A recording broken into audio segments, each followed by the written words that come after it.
this has been one of those crazy, intense end of year kind of marathon to getting everything done.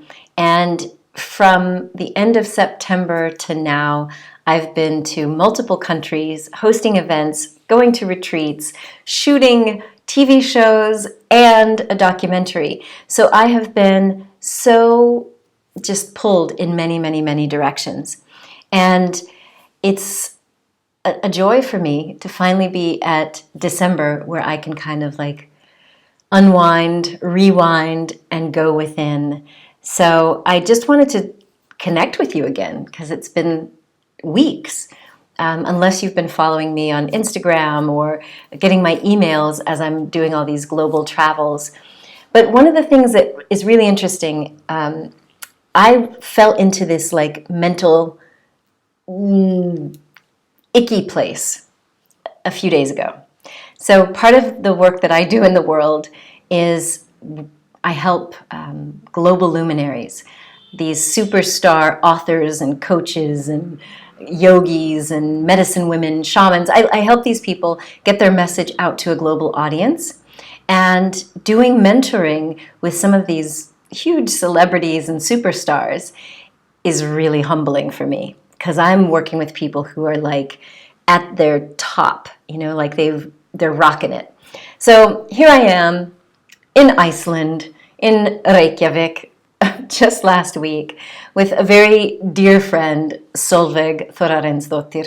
She is one of our authors and co-authors at Make Your Mark Global, and she is the founder of Solir, which is this amazing yoga and personal development center in Iceland. And while we were shooting this documentary segment with Solveig, talking about her story of resilience and how she's like done such amazing things to go from being this badass banker, very intense, to becoming a yogi and really tuning into unconditional love, and then even morphing into her role with sharing that unconditional love and becoming a medicine woman, leading ceremonies and facilitating like deep transformational work. Well, at the end of shooting one segment of our documentary in Iceland, she invited me to a ceremony so I could actually see her and experience this process. And it was, as we're going in, everybody knows each other, at this facility, this yoga studio, and then I found out like, oh, that person is an award-winning da-da-da, and that person is the da-da-da, and these people are like performing around the world, and like all these major stars that I had never met because many of them are Icelandic. And something struck me at one moment in this session. I kind of sat back and I was like, dang, what am I doing with my life? Like I'm surrounded by all of this greatness. And I find that there were a lot of people over the last few weeks who've been messaging me like, how do you do it all? And there was this sort of like mutual sense of, wow, I'm not using all of my potential.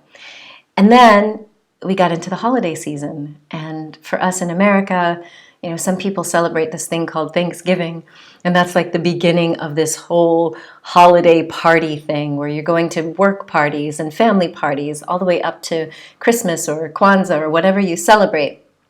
And oftentimes people get to this point of the year and they start comparing themselves to other people.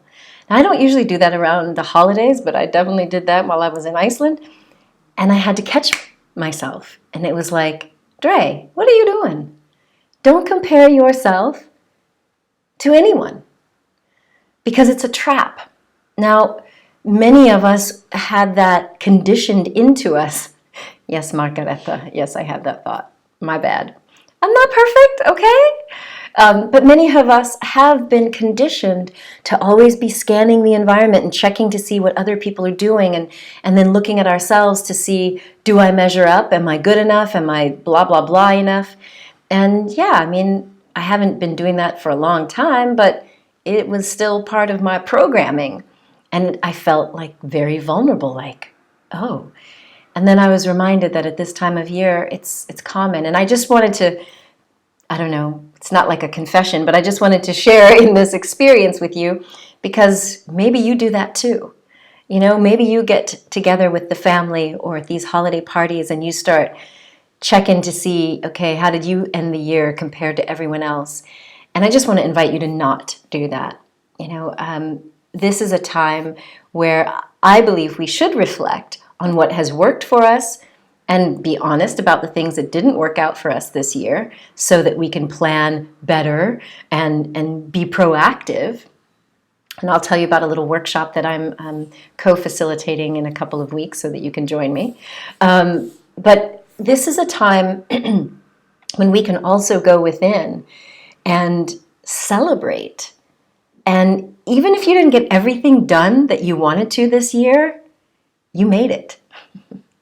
You know, as we're getting ready to celebrate the launch of this new book, The Top 10 Traits of Highly Resilient People, my team at Innate Vitality, Sarah has started this 30-day resilience challenge where we're really tuning into how resilient we are and celebrating and recognizing that we all have these traits. Yes, you'll read people in the book who have these traits like in spades, but we all have this capacity for resilience. And one of the key traits is insight, which is all about mindfulness and being present and aware of what's going on in us, in our environments, in our programming. And so I just want to invite you to look at this month as an opportunity to reflect on what is going right in your world. Where have you actually, come either up a level in your own day-to-day life, whether that's with your fitness routine, your nutrition, at work, in your relationships. Be kind and compassionate to yourself. In addition to our 30 days of resilience, you can also check out the 5 Institute. They're doing a Kindset, like mindset, like getting your mind tuned into kindness, which I love. They're doing a Kindset Calendar for 31 days. So focus on the positivity, focus on what you've done well and right. Join me for this workshop in a couple of weeks. It's totally free. You can just hang out with me and Malin Hedlund from Sweden. We're just going to spend a couple hours going through this sort of coaching process that I do at the end of every year, where I look at what went right and how I can sustain that sort of success, what didn't go so right, and looking at what excuses I've made and how I can flip either my mindset or my priorities or the things that are taking up time in my calendar, setting new boundaries, whatever. But then we help you create a plan so that the next year can be your best year. So, in other words, this is about just being honest and tuning in to who you are. And if you feel like, okay, yeah, there are things I want to get better at, and yes, you might see someone else doing something, and rather than letting that be something that drags you down, let it fuel you to look inward and say, okay, what can I do to use more of my potential and to step up? Because I know that we all have more in us. I did flip that switch on myself, and I didn't let myself go down this negative road when I was in Iceland. Instead, I just thought, how inspiring is it to be surrounded by such incredible talent? We were shooting in the UK. I've started looking back on all the clients, all of you beautiful luminaries that I've worked with this year, the 60 people who flew into France for our Global Luminary Activation experience. And I just got to sit back and bask in this sense of gratitude and pride for all that we have accomplished this year. And yes, I still have big targets and goals for next year, but rather than comparing myself to other people, I'm just tuning in to me. And I'm inviting you to do the same. So stay tuned if you'd like to join me and Malin for this free workshop. We're just going to hang out, spend a couple of hours on Zoom, and take you through the 10 questions that will help you really end the year on a positive note. And then Malin is also hosting another masterclass or webinar to help you get set for 2020. All my people out there who are into numerology and stuff and life cycles, people are saying that 2020 is a big shift year in so many different ways. So we can end this decade on a high. I want you to end this with positivity, not a sense of regret and remorse. Acknowledge where things didn't go right, fine, but make a plan and take that positive energy forward so that the next 10 years can be amazing as well. So I hope this is helpful in some way, shape, or form. I just wanted to connect with you because I feel like, oh my gosh, it's been weeks. Hey, if you aren't already following me on Instagram, pop over there at Dr. Andrea Pennington, at Innate Vitality, at Real Self-Love. I'm really active on Insta because I can do it fast from my phone as I'm traveling the world. But I do look forward to connecting with you more here as well.